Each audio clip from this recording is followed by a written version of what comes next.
Hola a todos y bienvenidos a una charla más organizada por la Asociación Amigos del Libro Antiguo de Sevilla con motivo de la 45 edición de la Feria del Libro Antiguo y de Ocasión de Sevilla.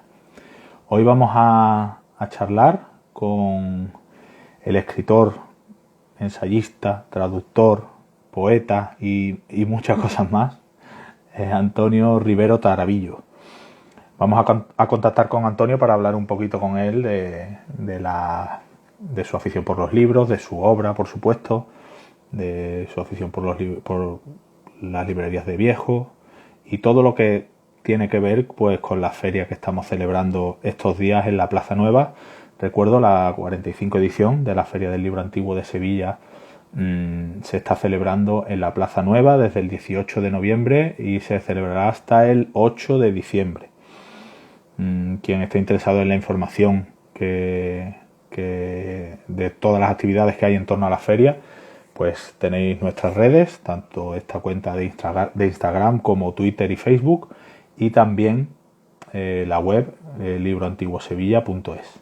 Vamos a contactar con Antonio para hablar un ratito con él.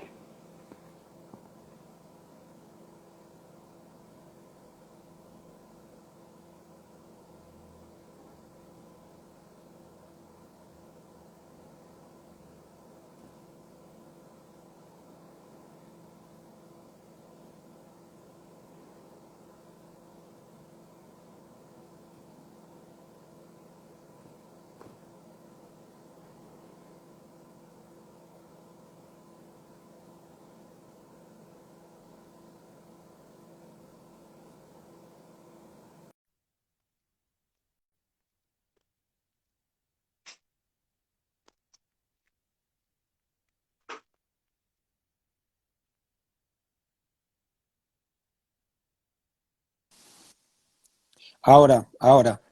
Hola, Antonio, ¿qué tal? Perdón, se había desconectado por algún motivo, no lo sé. Ah, nada, aquí Bueno, estamos. buenas tardes. Bienvenido. Gracias, Buenas muchas tardes. gracias. Muchas gracias a ti por estar aquí con nosotros este ratito de charla. Eh, Mira, bueno, yo creo que presentarte muchos de los que nos están viendo y de los que de los que nos verán, porque no solo esta charla no solo es en directo, sino que después se puede ver a través de nuestra web, libroantiguosevilla.es, o también en el canal de YouTube de Libro Antiguo Sevilla. Bueno, pues ya he dicho, eres escritor, traductor, ensayista, poeta. Naciste en Melilla, ¿verdad? Aunque te viniste Sí, muy pequeñito a Sevilla, ¿no?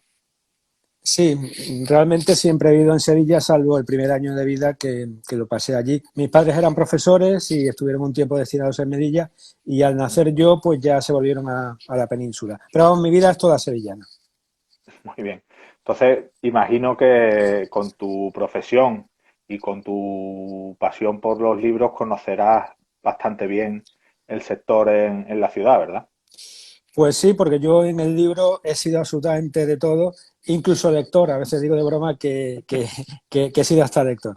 Eh, claro, yo de joven, de adolescente, quizá más que las librerías, el acercamiento que tuve al mundo del libro fue a través de las ferias del libro, la de un tipo o la de otro. En este caso, por la parte que nos concierne del libro antiguo y de ocasión. Recuerdo la Plaza Nueva, que de algún modo fue una especie de educación sentimental, si así se puede decir, porque Ujú. creo, hoy estaba haciendo memoria de cara a esta charla, que los primeros libros que compré fueron precisamente en la Feria del Libro Antiguo de Ocasión, con algún dinerillo que tenía, porque encontrártelos en el mostrador y de una forma, digamos que tan oferente y tan saliendo de tal paso, pues invitaba a la compra.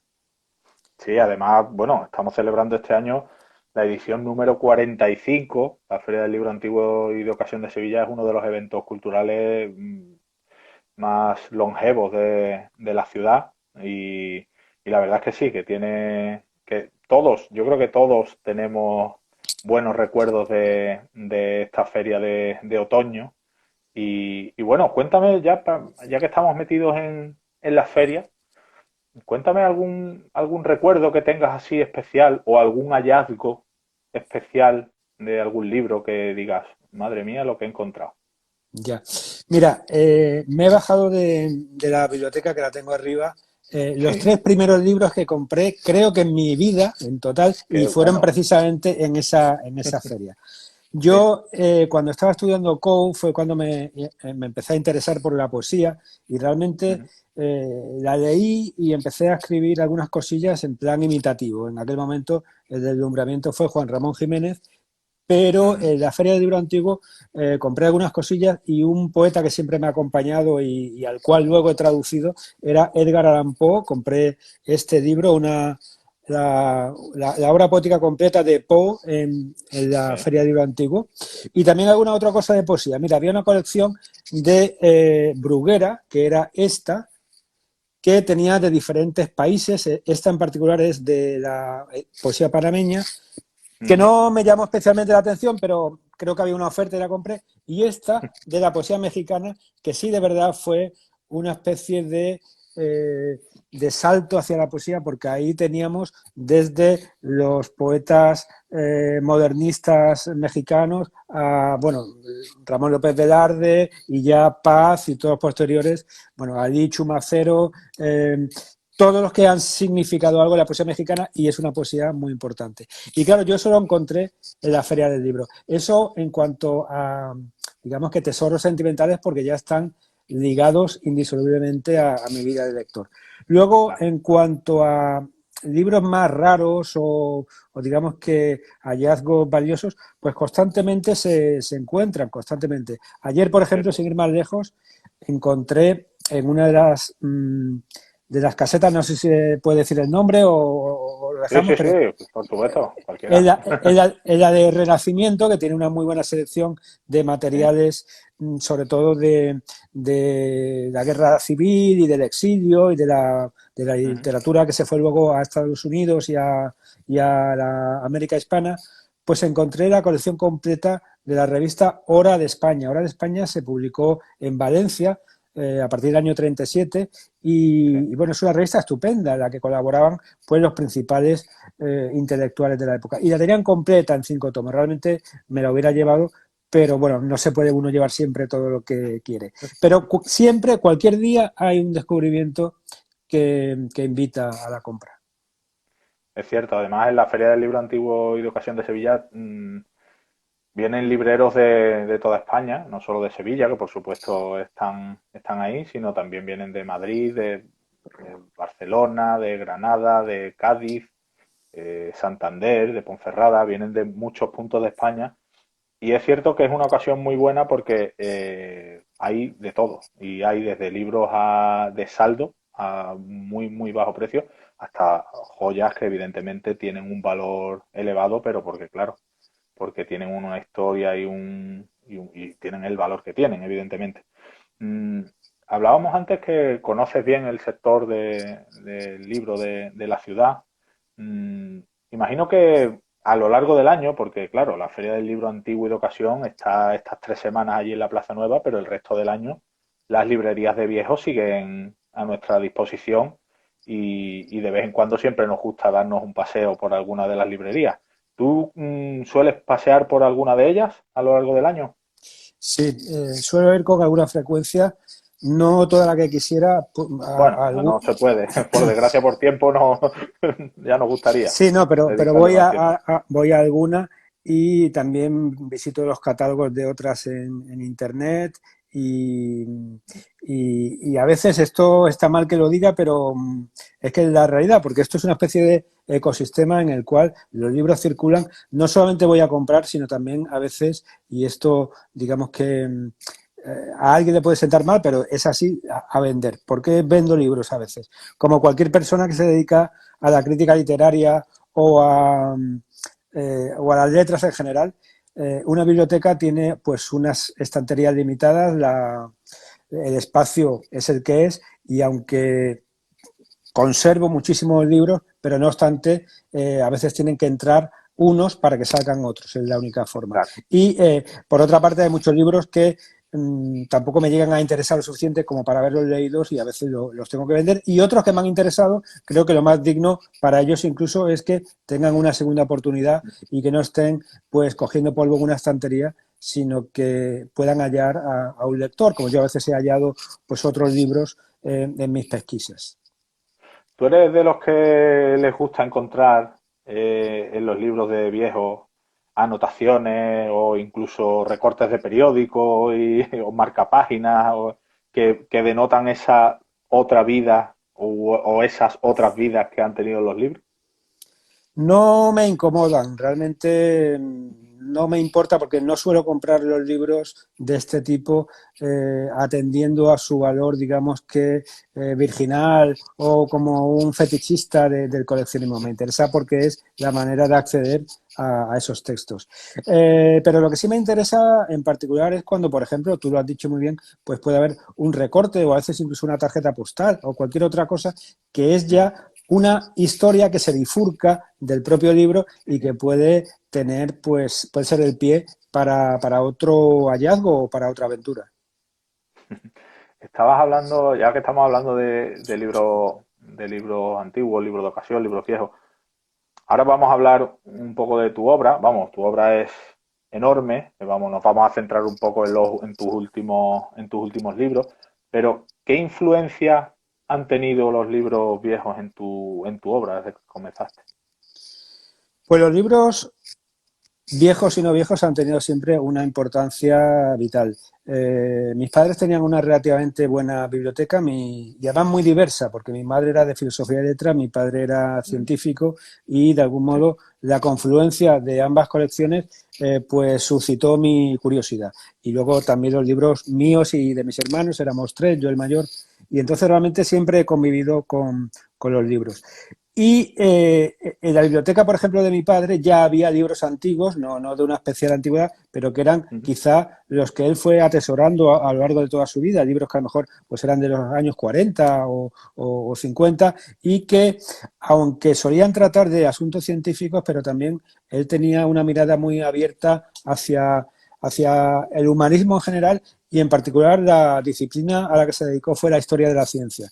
Entonces, en este sentido, pues tenía muchos ensayos, historias de la ciencia. Recuerdo, por ejemplo, haberme fascinado con una biografía que tenía de Benjamin Franklin, que escribió una autobiografía muy importante y muy novedosa, y ahí, pues de algún modo, también me introduje en el amor a los libros desde su confección, porque esta autobiografía de Franklin, que estoy recordando, contaba cómo él tuvo una pequeña imprenta y el mundo de la imprenta también enseguida me cautivó, porque ya no era solamente la idea de tener libros comprados, sino también cómo se creaban, cómo se confeccionaban estos libros. Y después, pues yo he ido atesorando muchos libros y fundamentalmente porque es que me interesan varios temas, no solamente la poesía, que quizás sea lo principal, pero también estudios de lenguas célticas que he estudiado o también de historia de Irlanda, etcétera,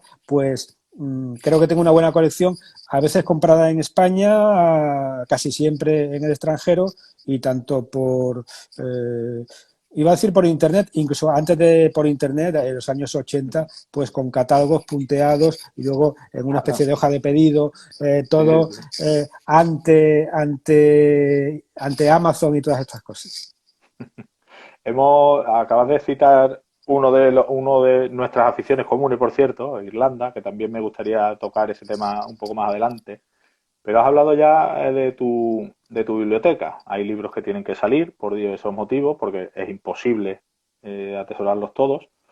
Me gustaría que nos hablaras un poco de tu biblioteca personal, cómo, no sé, en qué consiste, si tienes muchos libros. Hay personas que dicen, pues no, yo, de hecho, recuerdo que un día hablé, no recuerdo con qué escritor, que me dijo, yo tengo en mi casa 200 libros y ni uno más ni uno menos. Y cuando saco, y tengo que sacar uno para meter otro. Hay gente que tiene miles. No sé cómo es la tuya, Antonio. Es un tanto caótica, El orden también es verdad sí, que sí, pero nunca... fíjate, lo que mimo más, que es la poesía, esa la tengo relativamente ordenada. Tengo un orden alfabético de autores y con una zona que precede a este orden alfabético, que es la de antologías y compilaciones varias. Bien, es verdad que a veces también por el tamaño hay algunos que se salen de lo habitual y los tengo juntos porque sería imposible que cupieran en la balda en la que están. Pero los tengo en general por bloques, es decir, la poesía es la única que sigue un orden alfabético y luego tengo ya por afinidades, por lo general de un modo caótico, pero suelo saber dónde están los libros y el problema es que son muchos y efectivamente a veces la mayor frustración es no encontrar un libro que sabes que tienes y que debería tener una especie de alarma, un código de barras o algo Sí, que es verdad. pitara al acercarse uno porque se pierden. Para eso he desarrollado ya quizás una especie de visión escaneadora, si se me permite el neologismo, mediante la cual lo que hago es, cuando busco el libro, que siempre suelo recordar la colección o la editorial a la que pertenece, lo que hago es escanear, entre comillas, los lomos a la busca del logotipo de la editorial y ya enseguida, vamos, o más fácilmente doy con el libro, porque si se tratara de leer los lomos, pues sería prácticamente imposible. Y tengo en varias habitaciones y a partir de cierto momento pues he tenido que incluso comprar bibliotecas o muebles, biblioteca y estanterías nuevas. En la parte del estudio tengo una doble, como un doble rail, son dos filas de estanterías que permiten pues en un espacio relativamente pequeño tener casi el doble de libros. El problema es que al cargar estas estanterías mucho, pues a veces es dificultoso su movimiento. Pero en general sé dónde están los libros. La verdad es que, bueno, evidentemente a los que nos gustan los libros es cierto lo que me ha hecho mucha gracia porque es cierto lo que dices de cuando estás buscando un libro que sabes que tiene y no lo encuentras, eso es verdad que muchas veces incluso lo encuentras al día siguiente o al rato cuando ya a lo mejor no lo necesitas y te aparece justo delante y es verdad que da mucho coraje. Bueno, vamos a hablar un poco de tu obra, porque tu obra es muy amplia, pero es que solo en este año 2022 has publicado 4 libros. Y además de distintos géneros. Publicaste en primer lugar con Editorial Pretexto una novela, ¿no? 1922. Sí. Cuéntanos un poquito de qué va esa novela que has publicado con Pretexto. Bien, pues como se ve, es el año 1922 y parte de la efeméride del centenario de una serie de hechos que cambiaron el mundo de la literatura tal como se concebía hasta entonces. El año 1922 comienza en febrero, que es cuando se publica mi novela, con la publicación de Ulises de Joyce, y al final del año, en octubre y noviembre, se publican sendas ediciones británica y estadounidense de La Tierra Baldía de Eliot. Un libro y otro vienen a transformar sus géneros en la lengua inglesa, la prosa y la poesía, y lo que hago es recoger pues, una especie de historial de aquellas transformaciones, además en un contexto muy particular que fue la ciudad de París. En París estaba Ezra Pound, que fue pues un mecenas sin tener dinero, pero sí alguien que catalizó ayudas para los escritores de Baldía, como fueron Joyce y Eliot, y también Hemingway. Había una gran efervescencia literaria, de tertulias, de editoriales, y bueno, incluso hasta el punto de que alguien que era simplemente librera como Sylvia Beach, pues Uh -huh. publicó Ulises. Entonces ya digo, es una recreación un siglo después de aquel año tan importante. Y está contado no desde el ensayo, porque no quise hacer una especie de libro académico, pero más bien desde una novela. Me permito, sin trastocar ningún dato que nos ha llegado, y además hay una labor de investigación muy considerable, pero lo que hago es urdir todo esto con el lenguaje de la ficción, y la narración pues me permite algunas descripciones, algunos diálogos perfectamente verosímiles, pero que ya aportan pues una especie de viveza que se sale de lo meramente descriptivo. Además, como bien has dicho, se publicó justo un siglo después de aquello, ¿verdad? Sí, Ulises de Joyce se publicó el 2 de febrero y esa Febrero. semana, 100 años después, justamente después, pues Mm. se publicó mi libro. Que la verdad es que ha tenido muy buena acogida porque hay libros que se han centrado en Joyce, otros en Eliot, etcétera, en Proust, que Proust también murió en noviembre, el 18 de noviembre de 1922, ha sido ahora también efeméride, pero Sí. mi libro, 1922, lo que hace es recoger de enero a diciembre toda esa, toda esa vida literaria y no solamente en el mundo anglosajón, sino también en general, cómo las vanguardias en diferentes tradiciones y lenguas pues iban cuajando y dieron, es que la lista sería interminable, pero por hablar de un poeta de nuestra tradición, el año 22 se publicó Trilce de César Vallejo, que supuso un revulsivo total en la poesía, no solamente de Perú, sino de cualquier otra parte de lengua española. Es un antes y un después, y además, como para subrayar la importancia que tenía París, pues al año siguiente, en 1923, Vallejo se va a vivir a París, donde por otra parte estaba también otro enorme poeta de nuestra lengua, el chileno Vicente Huidobro. Es decir, que era una especie de conglomerado de escenario ideal en el que la literatura pues encontró un terreno fértil. Y además todo un homenaje a esa época tan destacada. El siguiente que has publicado este año, que además me ha llamado mucho la atención porque una de las cosas que la propia editorial en la sinopsis cuenta es que hay muchos libros sobre libros, y es cierto, y a los que nos gustan los libros nos encanta leerlos. Pero en este caso, Un hogar en el libro, que es el título del que has publicado con Newcastle Ediciones, es un libro sobre libros, pero contado desde la experiencia personal. Y eso le da un valor añadido a esta obra. Claro, cuéntanos un poquito de qué va este título. Bien, este está llegando ahora mismo a librerías. De hecho, llegó la semana pasada. Este es el más reciente, salió. Ah, eh, perdón. sí, sí, sí. Hay dos anteriores que si quieres luego pues, los podemos comentar. Sí, ahora, es cierto, es cierto. Un hogar en el libro cuenta no mi vida de librero en total, porque yo empecé a ser librero en el año 89, pero sí el periodo en el que dirigí Casa del Libro de Sevilla, que fue Ujú. pues un periodo importante, porque era quizás el momento en el que se vivió la transformación del sector editorial y librero con paradigmas que se alteraron de forma pues muy notable. Entonces lo que hago es contar cómo entré en Casa del Libro, lo que es una memoria personal, pero Mm. imbricada en esa especie de transformación del sector a la que me refería.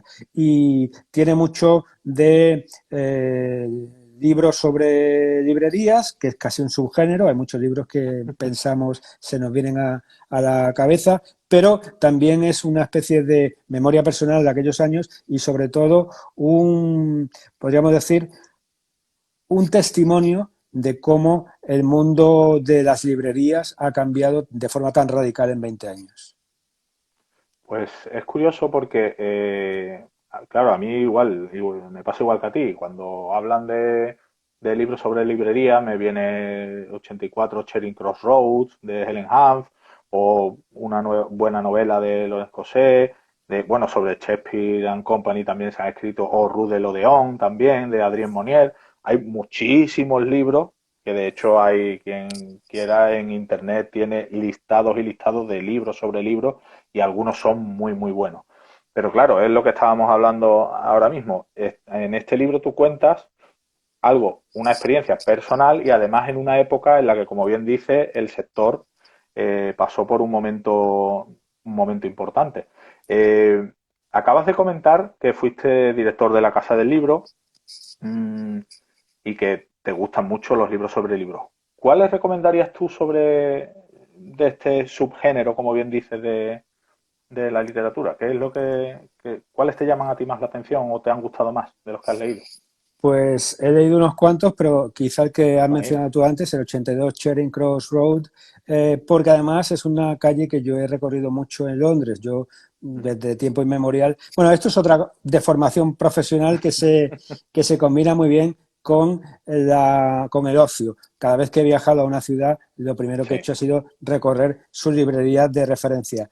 Y las de Londres en particular, pues me las conozco como si fueran la palma de mi mano. Es verdad que también es un panorama que ha cambiado muchísimo.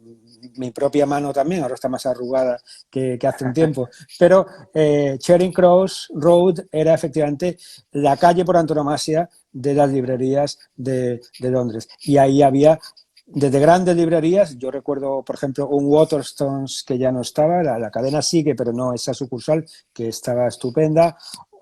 Recuerdo también que estaba Blackwells, había Books, etcétera. Había un montón de librerías que ya no existen. Entonces, el 82 Charing Cross Road cuenta una bellísima historia, pero también recoge pues ese entorno, ese mundo que llega a conocer bien.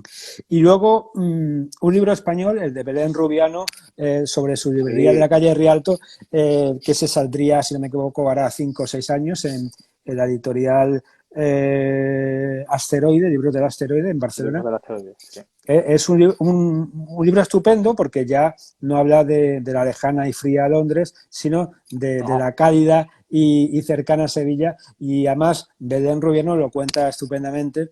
Y claro, yo conocí la librería, a Belén también, muchas de las cosas que ella contaba.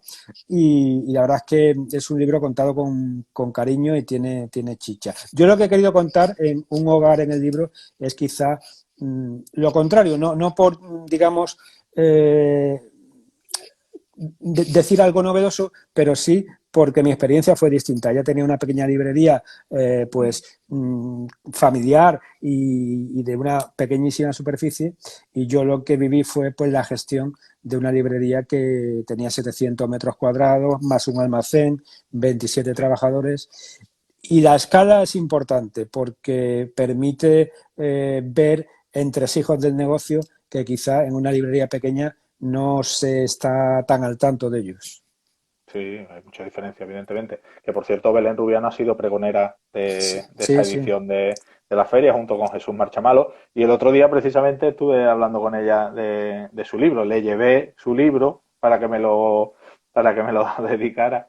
Y sí, me estuvo contando evidentemente que su experiencia también con esa pequeña librería que, como tú dices, hay mucha diferencia entre una librería pequeñita, familiar, independiente, que no una librería de una gran empresa, de una empresa enorme como es Casa del Libro.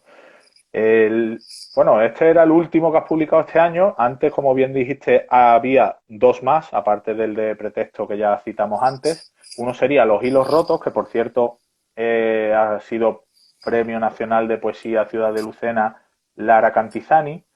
Y bueno, este lo has publicado con Reino de Cordelia. Sí. Cuéntanos, ¿qué nos puedes contar de este libro? Pues de vez en cuando me presento a algún premio de poesía o de Ujú. narrativa también. Eh, Eso es como una especie de iceberg. Se ve lo que es premiado o lo que sale bien, pero hay mucho trabajo subterráneo que no siempre se recompensa. En este caso tuve la suerte de que el libro obtuvo el premio Lara Cantizani en su primera convocatoria, lo cual me hizo mucha ilusión, y además porque Lara Cantizani fue un poeta de Lucena que hizo muchísimo por su ciudad, por las letras en general, y fue un cultivador del haiku, que es un género o subgénero o forma, como queramos llamar, Sí, que siempre me ha interesado porque, bueno, por una parte está el rigor de la brevedad que exige condensación, que es, digamos, que lo que la poesía pide y da, pero por otra parte, pues es una ventana al mundo oriental y con cierta reflexión y con un hermanamiento con la naturaleza que también me interesa. Y entonces que Lara Cantizani, el gran cultivador del haiku, fuera pues quien daba el premio el nombre al premio, me hizo ilusión.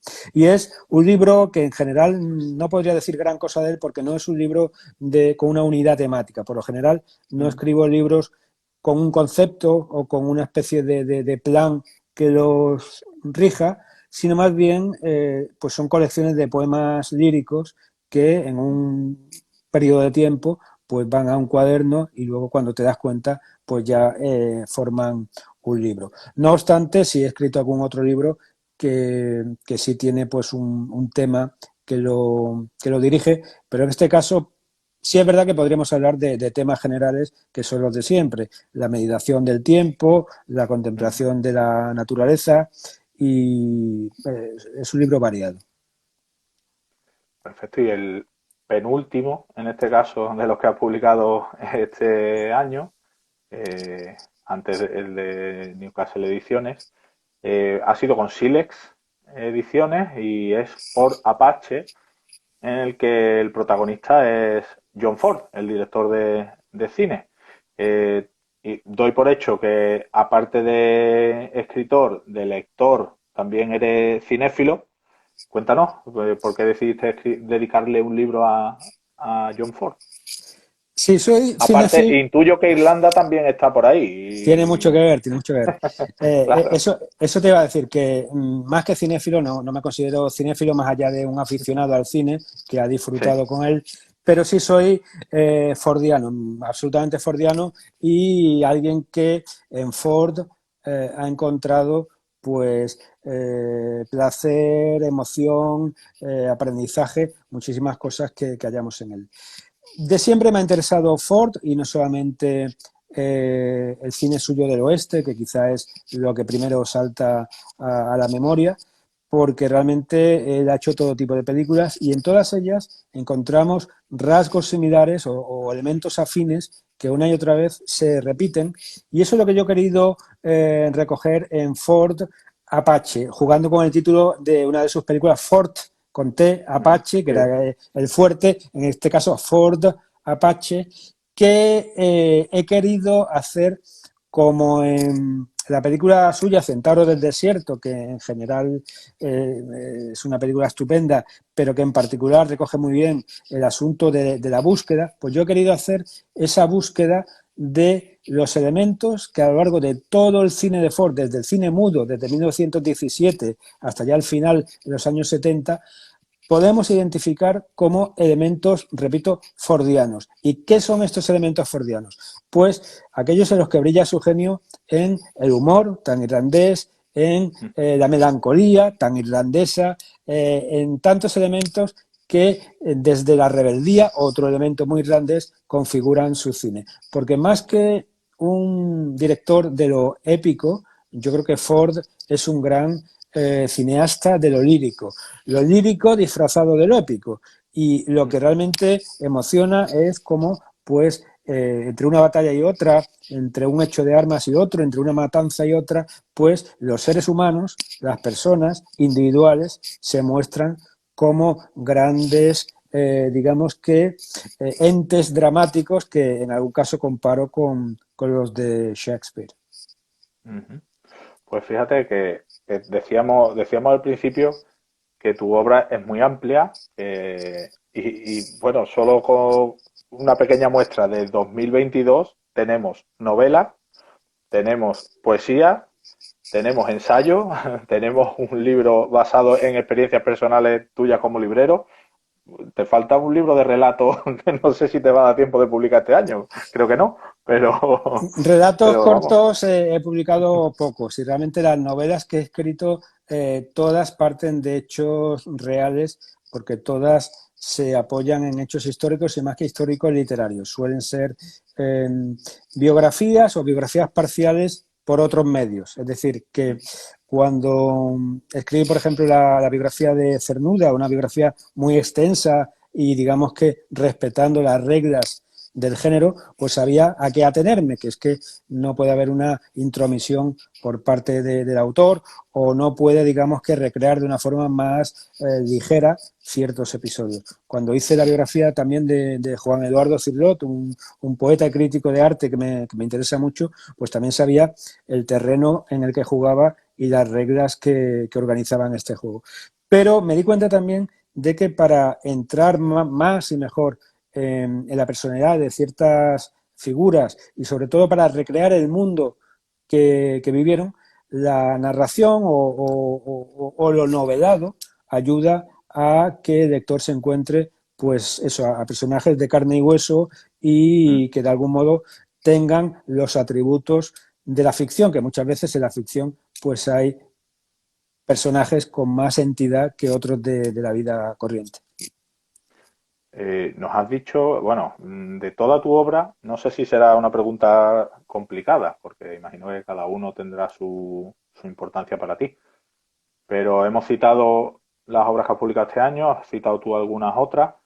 De todas tus obras, ¿hay alguna a la que le tengas un cariño especial por algún motivo? En concreto, alguna que tú digas, pues disfruté mucho escribiendo esta, me gustó mucho documentarme para escribir esta, o el resultado final de esta, con ese resultado final estoy especialmente satisfecho. ¿Hay alguna que se te venga a la mente en concreto? Aparte que, como te digo, imagino que estarás muy contento de toda tu obra, pero ¿alguna en concreto que quieras destacar? Bueno, siempre al contrario, lo que hay es una gran insatisfacción. Uno quisiera haber hecho cosas mejores. No, porque la autocrítica es importante y entiendo que solamente el autor muchas veces sabe hasta dónde quería llegar y ve a dónde ha llegado. Muchas veces hay ahí una diferencia. Como género, es verdad que donde más me he implicado es en la poesía y para mí es lo principal. La poesía es el motor de todo lo que yo hago. Poesía no es necesariamente el verso es el vehículo en el que se expresa la poesía, pero la mirada poética, y subrayo lo de mirada, en cuanto que es una forma distinta de ver el mundo y a partir de lo que se ve crear analogías y quizá conexiones cerebrales de cosas que no estaban directamente unidas, es un poco ir escarbando para ver cómo se entrelazan esas ideas y esas conexiones. Pero más allá de la poesía, que repito que todos los libros que he publicado, pues unos más y otros menos, pero tienen un lugar preferente en mi consideración, pues creo que en todos los libros, cuando he investigado para escribirlos, he tenido grandes momentos de felicidad. Ya sea la biografía, porque un mero dato, encontrar una carta, esto parece mentira, pero un folio de una carta que nadie antes ha leído o que se ha perdido en la memoria y que uno encuentra y que Sí. arroja un poquito de luz, por mínima que sea, sobre un episodio de lo que has estudiado, pues eso es importante. Entonces eso en las biografías ha sido siempre muy gratificante, como decía, pero también, por ejemplo, las novelas. Yo creo que se nota cuando me lo paso bien y en esta más reciente, 1922, ahí hay un trabajo de documentación muy exhaustivo, pero no árido. Una cosa no quiere decir la otra. Es decir, Sí, sí, sí. la labor detectivesca que a tantos pues encandila, pero quizá desde el lado de acá, es decir, como lectores de novelas de detectives, de Sherlock Holmes, etcétera, Claro. eso está ahí. Pero mucho más, digamos que gratificante es entrar en la investigación directamente tú y ser pues un doctor Watson de la vida y encontrar informaciones o ya si eres Sherlock Holmes o el propio creador de ambos, Conan Doyle, pues mejor que mejor. Encontrar un dato que puede estar en un libro perdido, en una hemeroteca, las hemerotecas son fuente inagotable de asombros, o una entrevista personal con alguien que conoció a quien estás estudiando, pues siempre son, digamos que llaves para abrir la cerradura de lo desconocido. Y en el caso de 1922, son autores que yo llevo mucho tiempo leyendo, trabajando, traduciendo, estudiando, y de cara a la efeméride de este año fui montando el libro y me lo pasé bomba porque de algún modo estuve en el París de hace 100 años y codeándome, literalmente codeándome, aunque fuera en la página, con los grandes genios de la literatura, que son los personajes que realmente eso es impagable. Poder contratar para el elenco de tu novela a Joyce o a Proust o a Picasso, etcétera, pues eso no se puede pagar, solamente lo puedes hacer tú, digamos que en ese mundo distinto que es la literatura.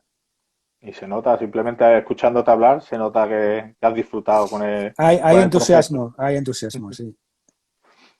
Bueno, ya ha salido en esta charla varias veces el tema de Irlanda. Y es que tengo mucha curiosidad por saber de dónde te viene esa afición por lo irlandés, por todo lo irlandés, que de hecho creo que, bueno, has traducido autores irlandeses. Creo, no sé si tu irlandés es perfecto o bilingüe o no, pero que el irlandés no es un idioma fácil. ¿Y de dónde viene tu afición por Irlanda? Pues creo que surge hacia los 17, 18 años cuando empecé a oír música irlandesa. Para mí la música tradicional en general es un tesoro porque aporta, para empezar, algo que me parece vital, que es una poesía perdón, una música que se busca a uno y que no es la que le meten por las orejas con las radios del común y con los mass media y con todo lo que es lo impuesto. No quiere decir Sí, que sí, sea mejor, pero significa tienes que ir tú a tienes que ir buscarlo. buscando. Y la búsqueda, como decíamos antes en las biografías o las novelas, es importante porque aquello que tú has encontrado por ti mismo o por algún amigo que te ha recomendado algo, pero tú ya luego has profundizado, todo esto te crea un mundo propio y que asumes como tuyo. Entonces empecé a oír música irlandesa, que es bellísima, porque siempre digo que es un espectro que va desde la música más melancólica y evocadora del mundo, porque unos acordes de arpa son absolutamente casi del país de los sueños, a la música más viva, jovial, de una danza, de lo que es pues la alegría, hasta un ritmo a veces endemoniado que es el paroxismo. Entonces, la música irlandesa siempre me interesó y a partir de ahí me di cuenta de que la música era el reflejo de un país muy interesante, no solamente por el paisaje, siempre pensamos en el verde, las montañas, los lagos, sino también por la gente que lo habita. Esto es muy importante, es una gente cordial, cercana, que no descubro el Mediterráneo ni tampoco el Atlántico, porque más bien es Atlántico, es un país, una gente que perfectamente coordina con nosotros españoles. Tienen una especie ¿Cierto? de familiaridad, de conexión. Parece que emitimos en la misma onda, por así decirlo, desde el humor a las tradiciones, a muchas cosas que nos alejan de los anglosajones, aunque ellos hoy todos hablen inglés, pero tienen algo de mediterráneos casi Sí, viviendo en Irlanda. Y me di cuenta de que la literatura irlandesa, tanto en inglés como en irlandés, es vastísima. La literatura en inglés pues es bastante conocida. Hoy hemos hablado aquí de Joyce, pero hay muchísimos otros autores, de Oscar Wilde, etcétera. sí, de hecho Irlanda creo que tiene 4 premios Nobel, 4 puede ser, premios Nobel, sí. Sí, sí, que en un 4. país tan pequeño llama la atención, desde luego. Claro, Irlanda ya tiene más habitantes, pero cuando yo empecé con todo esto, la isla de Irlanda tenía 5 millones de habitantes, que se Sí, sí, sí, sí. repartían aproximadamente en 1,5 millones en los 6 condados de Ulster, que forman parte del Reino Unido de la Gran Bretaña, e Irlanda del Norte, y 3,5 millones la República de Irlanda. Eso era la Exacto. población. Una Sí, sí. población bastante mermada respecto de la del siglo XIX, porque en aquel momento, hacia 1840, Irlanda tenía 8 millones de habitantes. Pero vino la hambruna de la patata, vino De la patata. una mortandad enorme, una emigración salvaje a los Estados Unidos y al Canadá, y esto pues hizo que la población se redujera. Pero como tú bien decías, los premios Nobel irlandeses son George Bernard Shaw, Seamus Heaney, William Butler Yeats y me falta Uy, ¿verdad? Hay un Espérate. cuarto, hay un cuarto. Hay un cuarto, hay un cuarto. George Lo Bernard. voy a tener que mirar porque yo soy para eso, Bueno, para la memoria. son cuatro, son cuatro. Pero es que aparte está Oscar Wilde, están Flann O'Brien, al cual hemos... ¿Lo has Beckett. encontrado? Beckett, Samuel Beckett. Beckett. Samuel Beckett. Samuel Beckett se me estaba olvidando efectivamente porque es un autor que quizá sea más escurridizo en todo lo que hizo y además incluyendo el francés, que mucha de la obra la escribió en francés.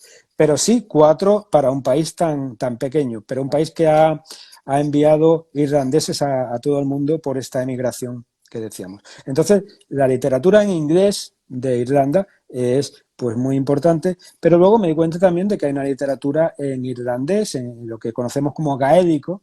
Gaélico lo más apropiado sería utilizarlo, este término gaélico, para la lengua de Escocia, la lengua céltica de Escocia. Pero también se puede decir el gaélico irlandés y en esta lengua lo que casi nadie sabe es que hay una tradición ininterrumpida desde el comienzo de la era cristiana hasta la actualidad.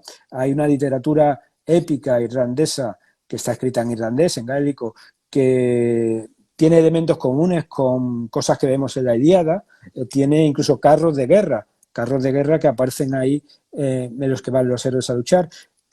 La literatura medieval irlandesa, si se puede decir medieval a un país que no conoció la huella de Roma, es vastísima y de hecho pues tiene epopeyas en prosa, tiene muchísima poesía, tenía las llamadas escuelas bárdicas en las cuales los bardos estudiaban para ser poetas, había un aprendizaje muy regulado, etcétera, y luego pues bueno, fue cayendo en decadencia una vez que se produjo la invasión inglesa, pero se ha mantenido y a día de hoy pues hay autores, y yo he traducido a varios, que escribieron en irlandés. Flann O'Brien, por ejemplo, su novela de 1941, La Boca Pobre, es una Boca especie pobre. de sátira de un género que abundó en Irlanda, que era una especie de literatura un tanto etnológica, un tanto también de recoger las tradiciones populares, quizás de una forma un poco arqueológica y guiada por motivos nacionalistas, pero él de todo esto hace una mofa Sí, magnífica, como de muy algún divertida. modo, muy divertida, como de algún modo también Cervantes en el Quijote pues pone en solfa las novelas de caballería. Yo ahí encuentro un paralelismo que me llama mucho la atención. Es un autor muy... Yo lo recomiendo siempre porque es un humor muy surrealista, muy divertido, la verdad. La Boca Pobre es una obra muy interesante. También ha escrito algún ensayo, ¿no? Sobre Irlanda. Sí, Recuerdo uno en busca de la isla Esmeralda. No sé si tiene alguno más.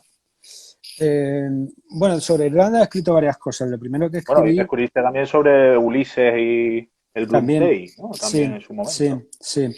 El Bloomsday, como se sabe, es el día en el que se celebra la acción de la novela Ulises. Es una efeméride particularmente hermosa, siempre lo digo, porque no es como este año 2022 que recoge el centenario, la efeméride de la publicación del libro, sino Mm. más allá, dándole una vuelta de tuerca a lo literario, lo que conmemora es la acción que se desarrolla en el libro, que se produjo, según la novela, Ulises, un 16 de junio de 1904. Entonces, desde 1954, para recordar el cincuentenario de aquella acción, que se reunieron en Dublín varios escritores, uno de ellos Flann O'Brien, precisamente, otro era un poeta importante que era Patrick Kavanagh, unos borrachines que se dieron pues un garbeo en coche de caballos por Dublín, fueron a la torre en la que comienza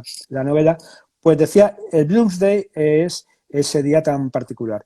Y yo participé bastante activamente en las ceremonias del Bloomsday en Sevilla durante varios años, a principios de la década de los 2000, y Ujú. coordiné para la Fundación Lara un libro que se llama 100 años y un día, precisamente aludiendo a aquel centenario, Ulises y el Bloomsday. Y reunía ensayos y algún texto de diferente procedencia sobre aquello. Sí, he publicado eso, luego con anterioridad escribí también o traduje una antología de poesía medieval irlandesa muy importante porque bajo un solo libro, bajo las tapas de un único libro, congregué materiales muy dispersos y es una poesía que va, como decía, desde el siglo V hasta el XIII, en ese periodo, luego continuó, por supuesto. Y el libro al que te referías antes, En busca de la isla Esmeralda, lo publicó la editorial madrileña Fórcola, y Fórcula. es un diccionario, creo que se titula o se subtitula Diccionario Cultural, no, Diccionario Sentimental de la Cultura Irlandesa. Y de eso se trata, de hacer un diccionario, pero no, digamos que encorsetado, rígido, meramente como obra de consulta, sino en el que me permito, pues también a veces bromear, muchas arbitrariedades, hablar de lo que me gusta y pasar de puntillas sobre lo que no me interesa, y podríamos calificarlo como un diccionario de autor, un diccionario en el que el autor, en el que el lector se encuentra pues material informativo, pero por otra parte también se encuentra una manera de contar y quizás una atmósfera, que es lo que prima. Bueno, Antonio, pues estamos ya terminando y me gustaría conocer un poco ya para terminar a Antonio Rivero Tarabillo, lector. Ya has hablado de libros que te gustan, de libros de autores irlandeses y no irlandeses que te gustan, pero, por ejemplo, ¿qué estás leyendo ahora? Por curiosidad. En este momento estoy leyendo no menos de 5 cosas Sí, simultáneo, sí, simultáneo bastante. Mi camilla de noche, no, mi mesita de noche sí. parece Manhattan, tiene unos rascacielos realmente llamativos. Estoy leyendo ahora mismo, en este instante de prosa, las obras en colaboración de Borges y Bioy Casares, que bajo el Ah, título de, Alias, de Lumen, ¿no? Lumen, lo acaba de sacar Lumen, estaba ya editado con anterioridad, pero yo no lo había leído. Sí he leído creo que a todo Borges, aparte de Bioy Casares, pero me interesaba esta obra en colaboración. Es detectivesca, ¿no? Casi toda detectivesca, pero tiene un punto de absurdo realmente sorprendente, porque Ujú.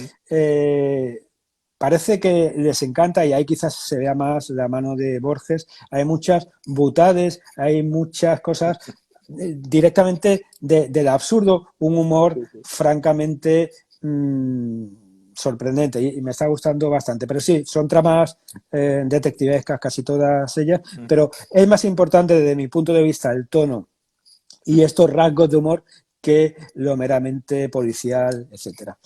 Sí, sí. Estoy leyendo también, que lo empecé hace tiempo y es una obra muy extensa, la poesía del mexicano David Huerta. David Huerta murió Ujú. hará mes y medio aproximadamente, y estoy leyendo su poesía. Tiene un poema extensísimo, probablemente el más largo de la poesía en castellano del siglo XX, que yo recuerde, que se titula Incurable, y por ahí Ujú. estoy.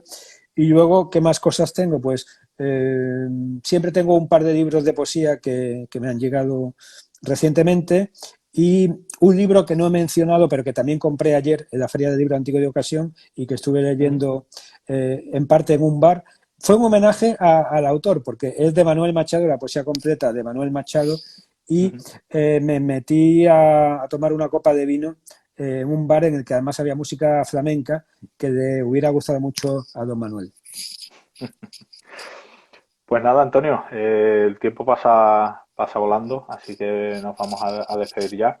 Aprovecho para darte las gracias por pasar este ratito con nosotros, por participar, ya no solo acudiendo físicamente a la Feria del Libro Antiguo y de Ocasión, que sabemos que eres un habitual y que te gusta mucho pasear, ya nos has contado lo que hiciste ayer. Y sino también por pasarte por este rincón virtual que también abrimos desde hace un par de años, cuando se celebró la Feria del Libro virtual porque no pudo haber física por el tema de la pandemia. Empezamos con estas charlas y bueno, hemos querido mantenerlas porque creo que también es una buena forma de que lectores y asiduos a la Feria del Libro, pero ya no solo de Sevilla, sino de cualquier lugar, puedan conocer un poquito más a escritores como tú. Así que, Antonio, muchísimas gracias por pasarte por aquí, por hablar con nosotros y nos seguiremos viendo seguro por la Feria del Libro Antiguo. Muchas gracias y seguro que aparezco por allí, porque la lectura es un acto solitario, pero luego nos gusta comentar lo que leemos. Así que muchas gracias. Efectivamente. Un abrazo, Antonio. Gracias. Y nada, a quienes nos hayan visto este ratito y a quienes, tanto en directo como, si no, posteriormente en la web o en el canal de YouTube, pues ahí tienen toda la información de las actividades que hemos organizado para la Feria del Libro Antiguo y de Ocasión 2022. Y ahí podrán seguir todas las actividades que iremos anunciando, las que ya hemos anunciado y alguna posible charla más que tendremos en este canal de Instagram. Buenas tardes.